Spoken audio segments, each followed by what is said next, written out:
Together. Don't you tell me to calm down. Whether she is staring daggers or actually using them, hell hath no fury like the angry woman. The angry woman is touchy. Are you calling me irrational? Because I'll tear your head off, Daniel. I'll tear it off and I'll throw it over that fence. She violates the norms of polite society, always willing and ready to make a scene. I will not calm down! Her outbursts are usually seen as overreactions. What the hell was that? You don't talk to me and then you say you have a crush on me? You just say you want to train alone? Is that how you want to play? Stop it! Stop it! Let's start right now! Hey. When her anger isn't belittled as cute and funny. Hey, Jesse, when you do that feminist thing, your nose scrunches up and you look so cute. It's treated as scary. Karen, take it easy. Do you love her? Traditionally, if the story pits her against a less angry woman, we're encouraged to side with the more docile lady. But to real women in the audience who might feel angry about something, this doesn't send a very useful message beyond don't. This is what you've reduced me to. I guess you thought you'd get away with it. Well, you can't. The angry woman may not always be the person who's most obviously yelling. Some of our angry women have a quiet anger, or a repressed anger that's eating them from the inside as they try to play the good, nice girl. I swear, 3 days ago, neither one of us would have ever pulled a stunt like this, but if you was ever to meet my husband, you'd understand why. Recently, more storytellers are putting us in the angry woman's shoes, at last taking her rage seriously. Why don't you calm down? Oh, okay. Despite their historically bad in-story PR, angry women have got a lot to be legitimately pissed about, and while we might not always agree with their methods, we often root for them to right the wrongs that life has sent their way. I am gonna kill Bill. Their anger can be channeled for good. Where are you going? To channel my anger into something productive. Here's our take on angry women, why they're feared, how they're a force for change, and why they're at last owning their rage.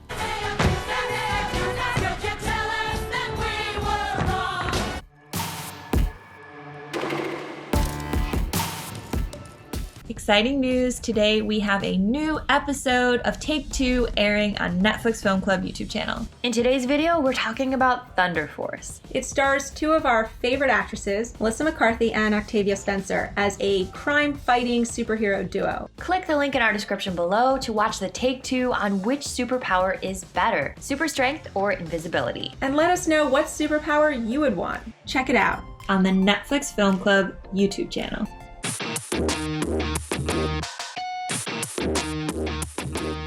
Piece of shit standing on my porch. Charlie, it's not f***ing ladylike to be shouting in the street like this, right? Studies show that the anger response is triggered in men and women at the same rate. But women are taught to hold their emotions in starting very early in life. Conceal it. Don't feel it. Don't let it show.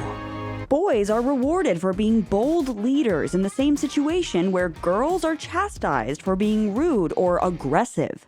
When I am assertive, I'm a bitch.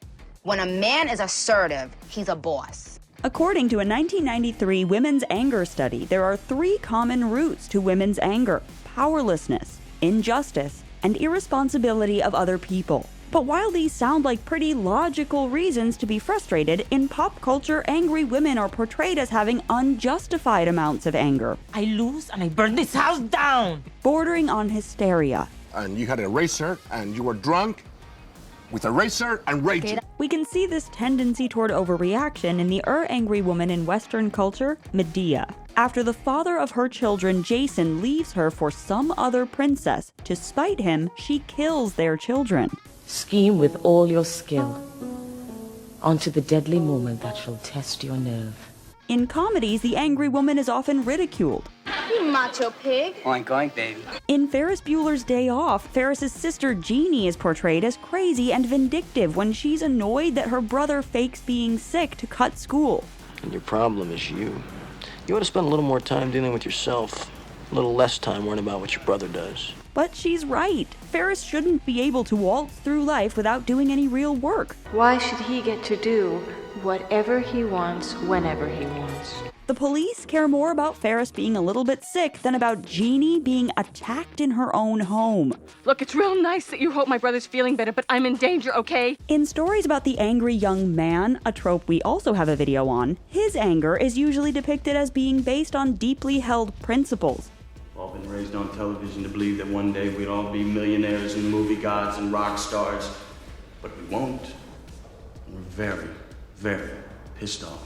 But while the angry man is positioned as a mirror of a greater problem in society, each angry woman is perceived as a unique aberration, the creation of her own poisoned mind. She's crazy and she needs to go down. There's a frequent overlap in sitcoms between the angry woman and the activist character. Sisters, don't sign up for the beauty pageant. Let Belding know we're united against him. Yeah. Whose caricatured anger is used to discredit her causes and undermine women's entitlement to having a voice. Don't commit your hate crimes here! Hate crime! The angry woman trope also has subtypes that feed racial stereotypes, like the eroticized spicy Latina and the angry black woman, a pervasive caricature that discourages black women from expressing rational anger or challenging injustice lest they be reduced to this label.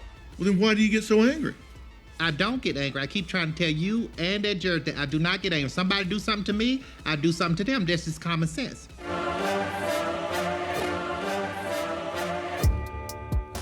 You think you're crazy? I'll show you crazy. When an angry woman is actually taken seriously, she's terrifying.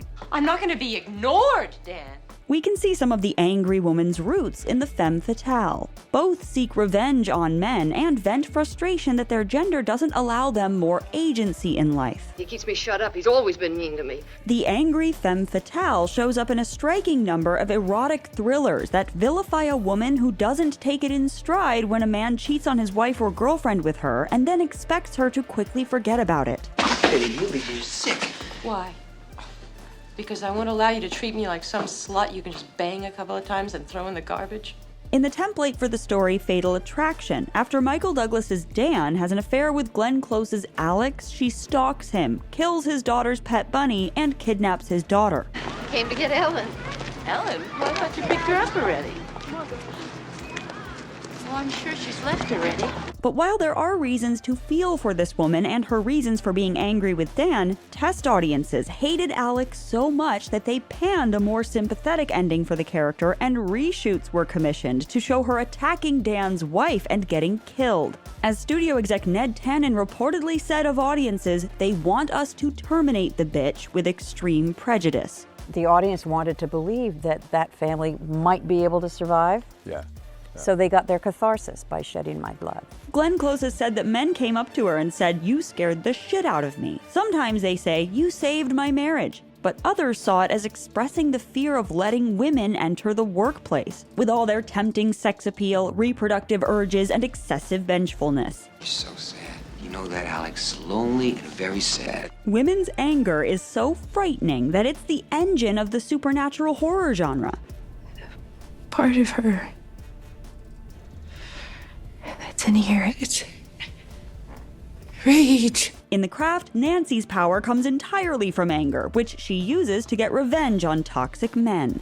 The only way you know how to treat women is by treating them like whores when you're the whore, and that's gonna stop. Carrie comes into her full telekinetic power after she's enraged by her humiliation at prom. Though not exactly a horror film, Batman Returns shows Michelle Pfeiffer's Catwoman being fueled by a vengeance so powerful it brings her back from the dead. You're the second man who killed me this week, but I've got 7 lives left. In The Haunting of Bly Manor, a woman's anger is the cause of centuries of paranormal activity. Viola Lloyd refuses to die out of spite. Just tell your God that I do not go. And then refuses to cross over after dying. While Viola's initial anger at being murdered by her sister is obviously understandable, it outlasts every other part of her personality. Just need, and loneliness, and rage. Turns her into a complete monster, and winds up tormenting 1.5 centuries of total strangers. A fate that befell anyone unfortunate enough to step into her habitual path. Similarly, in the female revenge genre, we can often recognize that the angry woman has been wronged and identify with her valid reasons for being pissed off at first. Perhaps some part of us also feels a vicarious thrill or catharsis from witnessing her bloody vengeance. But this might also make us feel complicit in acts of violence that we find reprehensible. Angry women's stories often put the viewer in a moral quandary. Female revenge stories that center on injustices That woman deserved better. don't necessarily make these women unproblematic heroes. You can take my word for it. Your mother had it coming.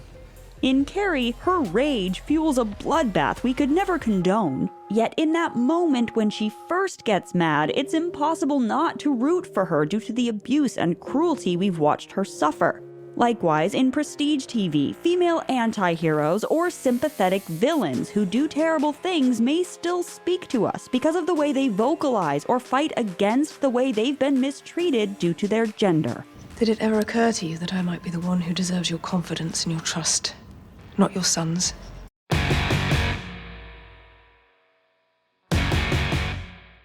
You want people to leave you alone, Mandy? Or better yet, treat you with respect? Demand it. Make them. Anger is an emotional response that is designed to motivate us. For example, to fight back when fear would encourage us to run away. You should be scared right now. Why? Are you gonna make another big speech?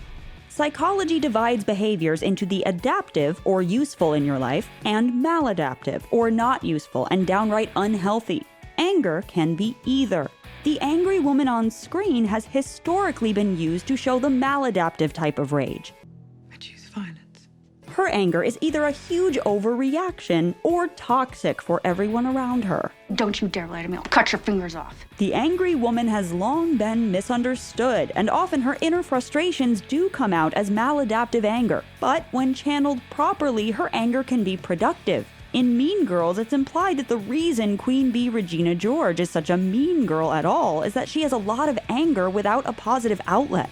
But once she finds the right place to put her rage, she can channel the power it's always given her into achieving something constructive. And her physical therapist taught her to channel all her rage into sports. Melissa McCarthy's comedic roles embody how a woman's anger can both be funny and constructive. Now you gotta stop feeling sorry for yourself. It's because you're your problem, Annie. And you're also your solution.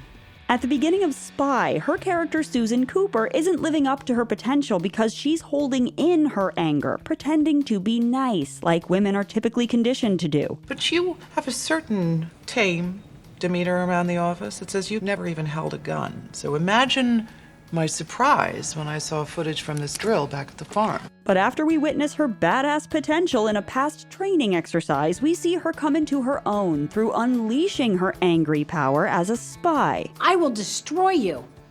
And then after I'm done destroying you, I'll take a picture of what's left of your body and I'm gonna text it to your mother. Her character Megan in Bridesmaids likewise expresses anger at Annie for both being a bad friend and for not taking control of her life. Trying to get you to fight for your shitty life. And you won't do it. You just won't do it. And this is exactly the confrontational pep talk Annie needs to rouse her. I'm glad to see you got a little bit of spark in you. I knew that Annie was in there somewhere. We've long been able to get a sense of empowerment from women getting angry on screen, from 9 to 5's Dora Lee Rhodes in 1980. If you ever say another word about me or make another indecent proposal, I'm gonna get that gun of mine, and I'm gonna change you from a rooster to a hen with one shot. To Thelma and Louise in 1991. And I'm not sorry that son of a bitch is dead. I'm just sorry it was you that did it, not me. To the Sin City Girls of Old Town in 2005. In 2014, Gone Girl's Amy, while still occupying that confusing female revenge moral territory of being sociopathic and violent to the extreme, spoke to women through her famous Cool Girl speech. Men always use that, don't they, as their defining compliment. She's a cool girl. And unleashed anger we might not all have fully known we possessed. Cool girl never gets angry at her man. She only smiles in a chagrin-loving manner. 2019's Dead to Me shows it's possible to center the angry woman in a comedy. You know what? Sometimes you just snap. Without belittling or laughing at her rage. Do you really need 8 bottles of wine? Oh, I'm sorry. Are you the wine sheriff? Because I am the dick police, and you have the right to remain and silent. And showrunner Liz Feldman indicated this signaled our changing attitudes. Quote, "Women of my generation, we've been taught that you don't show anger, that you make nice. I think there's a reason why you've up until really recently seen very two-dimensional, nice-washed characters. Increasingly, film and TV show us that a woman's anger can be relatable and justified, even transformative. That felt good. Especially in the wake of Me Too, women's anger on screen gives voice to the frustrations women have long felt they didn't have permission to vent. I mean, it's every guy's worst nightmare getting accused like that. Can you guess what every woman's worst nightmare is? Today, female storytellers are owning their angry voices and infusing their movies with constructive rage. You have to stand up for yourself. You have to go against society and what family expects of your role as a woman. Carey Mulligan's Cassie in Promising Young Woman won't accept how her society treats violence against women as the norm, and she makes it her mission to change the status quo. What are you trying to say, that I'm like a predator or something? I don't know. Are you? Other stories are drawing our attention to how the Black Lives Matter movement has long been fueled by women's anger and grief. We have discovered and rediscovered the ways in which we can overcome the fragmentation our people have suffered. Anger comes from a sense of injustice and a conviction that you're entitled to better. I think the real question is, why are we still reading this book? I mean, if the point is to learn about the American dream, we should be reading about immigrants, or the working class, or Black mothers. The Me Too movement asserts that women are entitled to bodily autonomy. Black Lives Matter asserts that Black people are entitled to live and move safely through the world. And media made to remind us of these basic truths often posits that getting angry is a necessary step to achieving justice. And heads up to campus security, nowhere in the curriculum did any of us sign up for Get a Gun Pulled on You and Have Your Humanity Stripped Away 101. The angry woman is a rejection of the societal expectations of feminine behavior. She's an expression of women's collective cry for a revolution, a protest against powerlessness, a call for change. So here's to the angry woman, for hell hath no fury like a woman with a voice. Expressing my opinion is not a terrorist action. Who would you pick as one of your favorites, a favorite angry woman in cinema? It's so complicated because is there justified anger, or is it, explosive reactive anger, which sometimes could still be justified, but maybe it, is taken to an extreme. A lot of these examples are useful for the question of where do you put your anger? What do you do with it? I mean, Regina George, like we talked about, her anger is a sort of power that she's just wasting on being a mean girl when she could put that into something more productive. And anger can be all-consuming, and it can hold a lot of power over the person wielding that anger. I always see a lot of anger in the old school Femme Fatales. In those movies back then, that leads to them not really getting much of redemption or catharsis. But, I think today you can relate to their anger a lot. Promising Young Woman is an interesting one. I found that powerful for making us look differently at this whole question of rape culture. I'm a nice guy.